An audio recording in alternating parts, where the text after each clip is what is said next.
Hi, I'm Carla Higgins, and this is the Double Duty Agent Podcast. I am so glad you're here. Each week, we get together and we explore the stories of successful double duty real estate agents.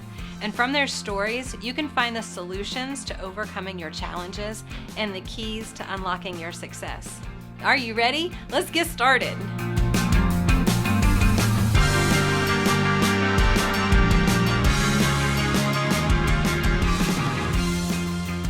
Welcome. It's your host, Carla Higgins, and thank you so much for tuning in to this episode of the Double Duty Agent Podcast. This is the second installment in our 5 Master Keys to Unlocking Your Success mini-series.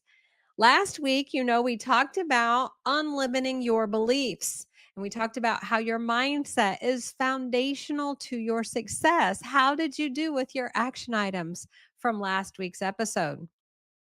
This week, we're diving into a topic that will help you take control of your time. Take control of your time and set you up for consistent progress in your business. And we're going to be talking about creating a schedule. And actually, we're going to look at making a time blocked schedule. And I know that sounds scary, but I promise this is a master key to your success. If you follow the things that we talk about today, create a time block schedule and then follow it. Now you have to follow it. You can't just create it, follow it. Then that will be a master key to unlocking your success. As a double duty agent, you do not have the luxury of wasting time. Every minute needs to be invested wisely. Just like money, you have 3 things you can do with your time. You can waste it, you can spend it, or you can invest it. And I want you to consider, as a double duty agent, you must be investing your time. And today I'm going to show you exactly how to create a time block schedule that ensures that you're focusing on what matters most and not spinning your wheels on activities that will not lead to success. All right, let's start with why you need to set a work schedule in the first place. A lot of agents, especially those who have full-time jobs or other major commitments, they just try to fit real estate in the cracks of their day. They squeeze it in wherever they can. If this sounds familiar, I'm just here to tell you this approach. Well, it's a recipe for struggle. So if this is how you're running your life right now, I am sorry, because I am confident that you are on the struggle bus. Let's get off of it. Let's just get off the struggle bus. You must have a set schedule that tells you when you're working in your real estate business and when you're not. You need to know what the days of the week and what the hours you're dedicating to your business.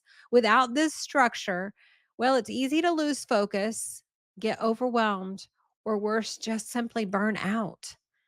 This is an amazing career, and it can make all of your wildest dreams come true. But we have to get focused and do the activities that matter most. And the way that we can guarantee that we're focused is by having a schedule.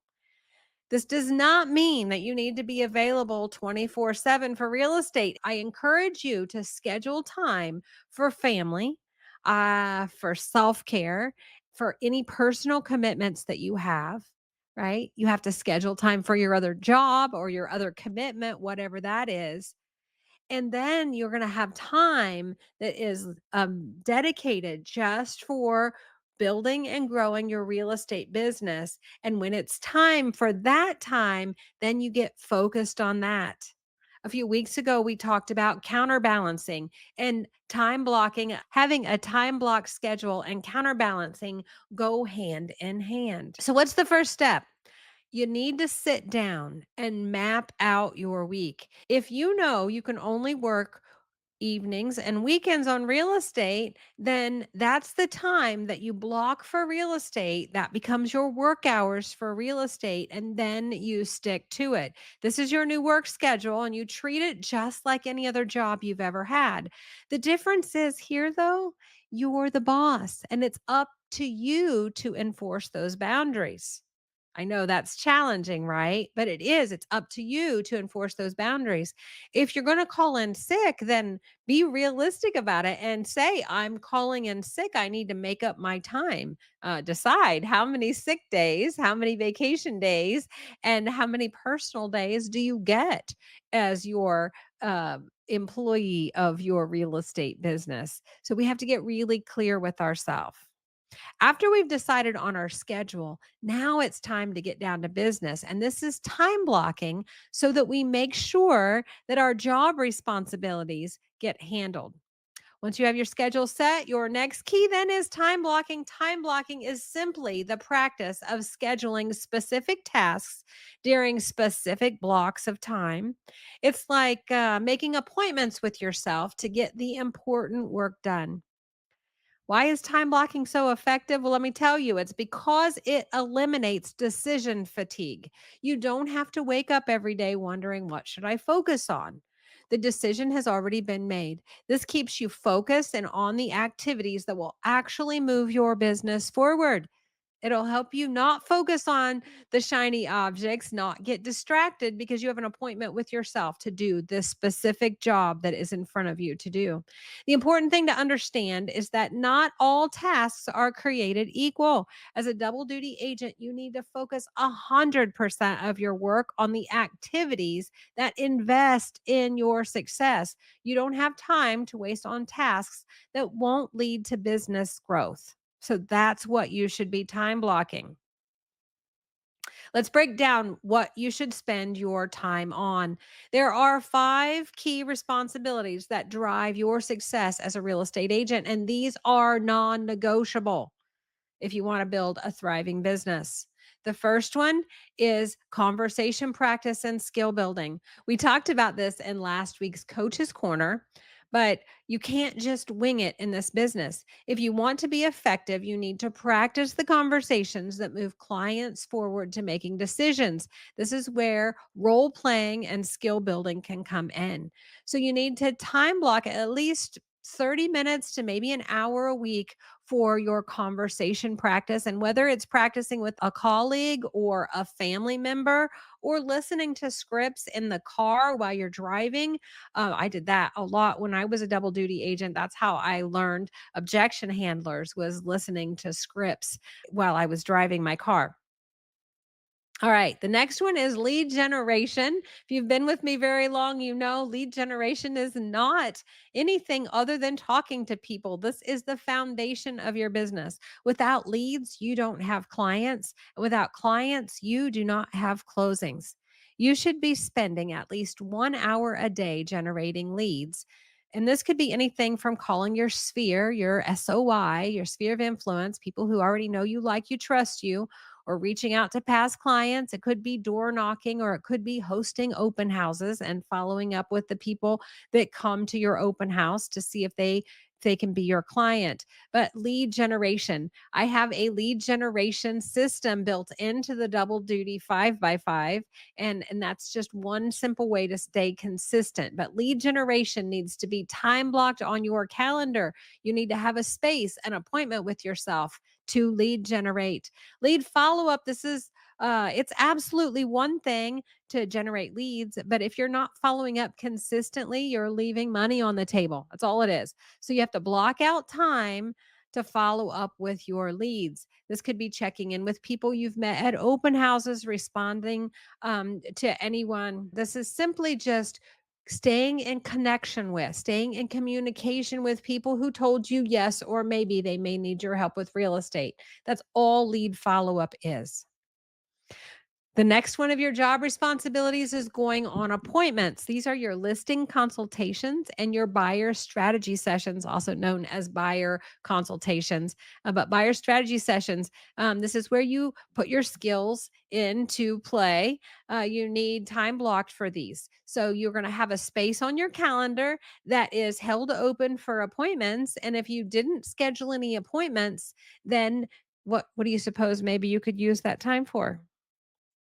If you said lead generation, you're exactly right. Because if you don't have appointments, then you need to have more lead generation so that you can find appointments. So, going on appointments, there needs to be a space time blocked on your calendar for that. This is also really effective when you sit down with a buyer or a seller and you can tell them you've already have appointments scheduled on your calendar for them when it comes time to looking at houses or when it comes time to having conversations with them. And then your last of your job responsibilities is negotiating contracts. You need to have a place on your calendar for negotiating contracts. If you currently aren't negotiating any contracts, then what you need to do in those spaces, if you were with me last Friday for Coach's Corner, you know this, you need to be reviewing those contracts, making sure that you can explain them, practice writing them. Okay, so you need to stay up on the skills of writing your contracts.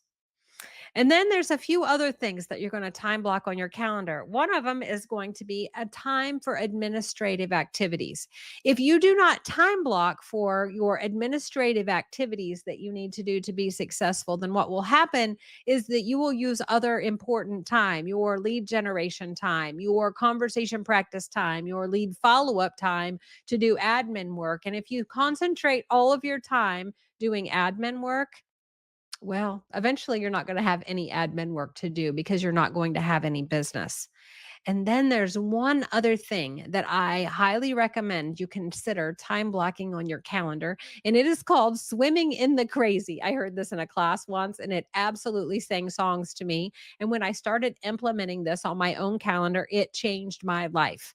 Swimming in the crazy, this is just dealing with things that come up that you could not have anticipated.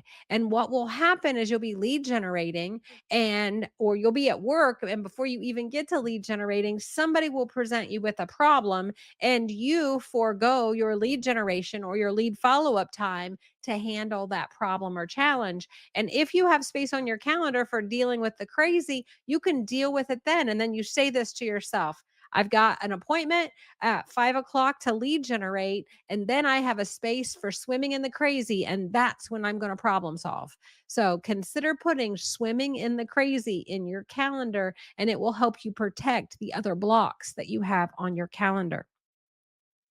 All right. So we've covered this, right? You're going to have the 5 job responsibilities, admin work, and then some swimming in the crazy. And those things need to be appointments with yourself that you honor them just like you would honor a listing appointment or a buyer's consultation if it were on your calendar.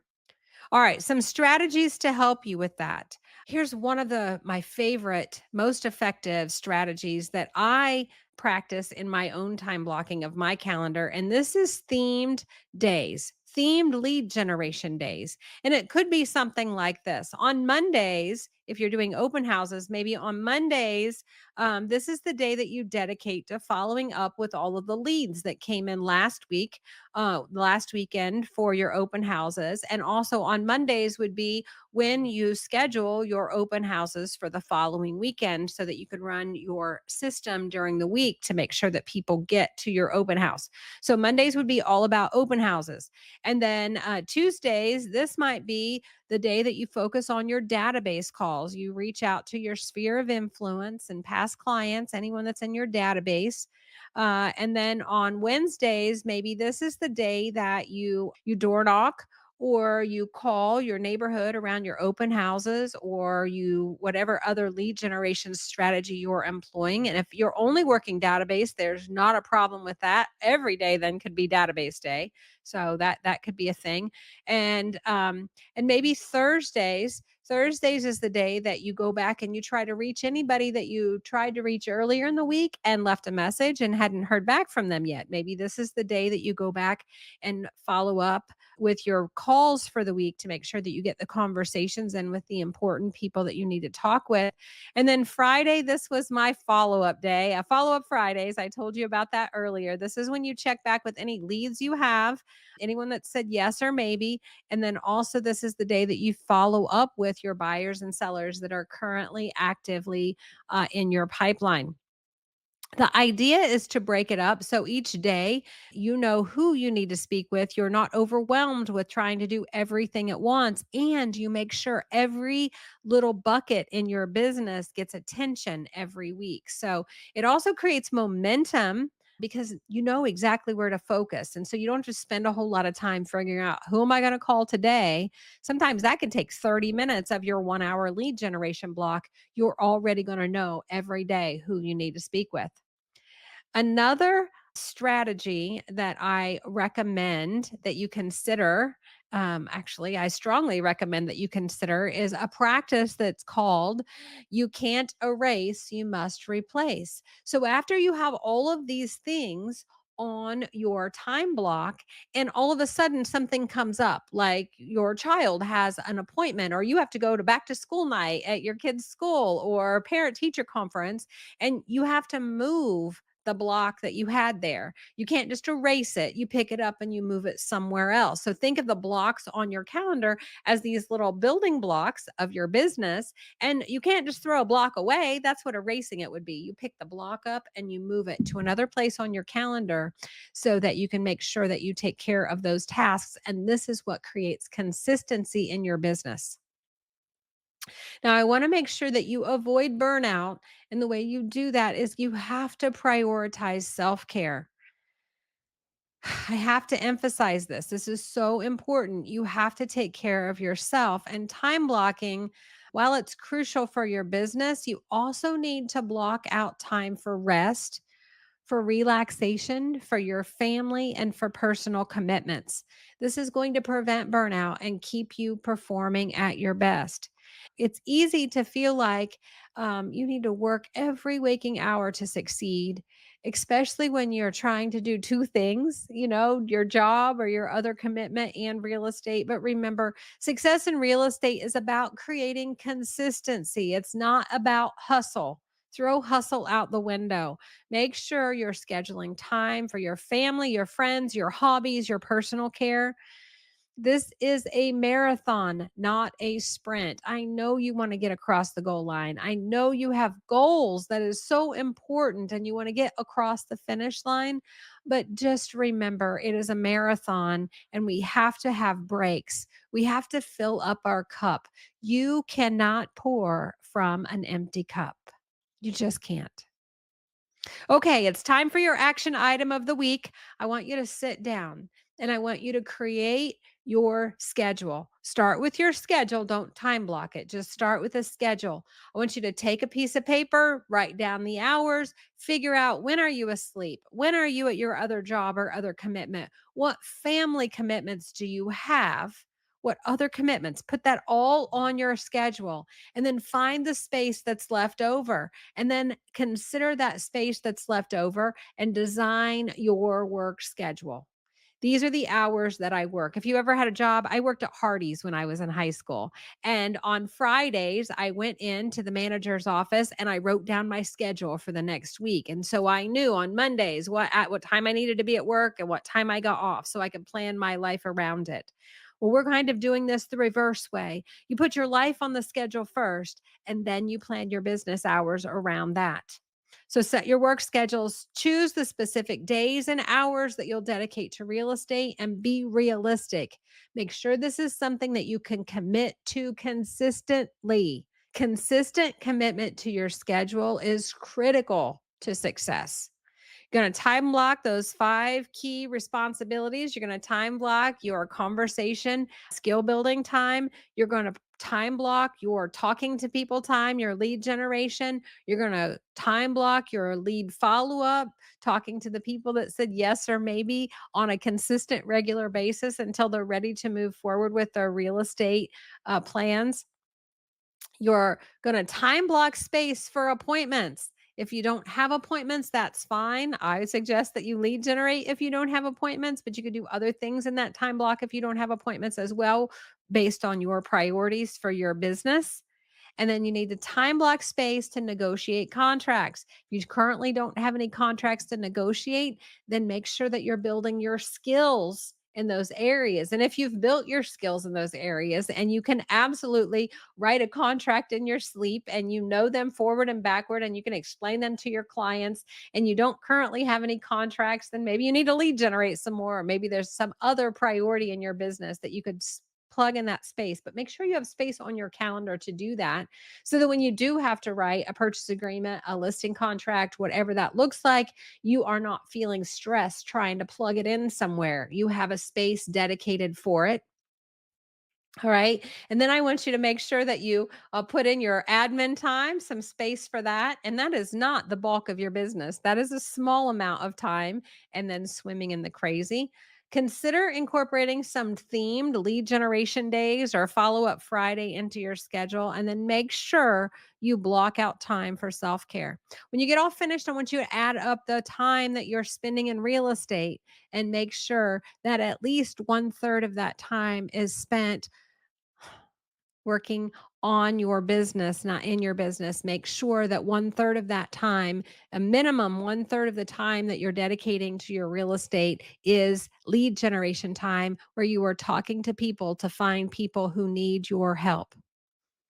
By next week, if you do this activity, you should have a clear plan and a structured schedule that will help you grow your business without burning out. And then the next step is just to follow it. And I want to talk a little bit about grace, right? When you start following a time block schedule, you are not going to be 100% perfect. You will not be, and that's okay. But start and do your best you can. And then next week, be 1% better. And then next week, be 1% better. And make sure that you're focused on the consistency of the important actions in your business. And make sure you're focused on the other things in your life that are important. I hope you found this helpful. This is your second master key to success. And next week, we are going to be moving into lead generation and lead follow up. And trust me, this is where you really will start seeing momentum in your business. So make sure you tune in. If you've enjoyed this episode, if you would, please share it with a fellow agent who maybe could use some time use management tips. And thank you so much for joining me today. I hope you're enjoying this mini series. I am, and I hope it's helping you with your business. And I cannot wait to see you again next week on the Double Duty Agent Podcast. Thank you for joining me today. I hope you're leaving inspired and you found a key or two you're going to try out this week to see how they help you to unlock your success. Be sure to subscribe so you don't miss a single story. And if you'd like to get in touch with me, you can find me at doubledutypodcast.com. That link is also in the show notes. Until next time, have a productive week.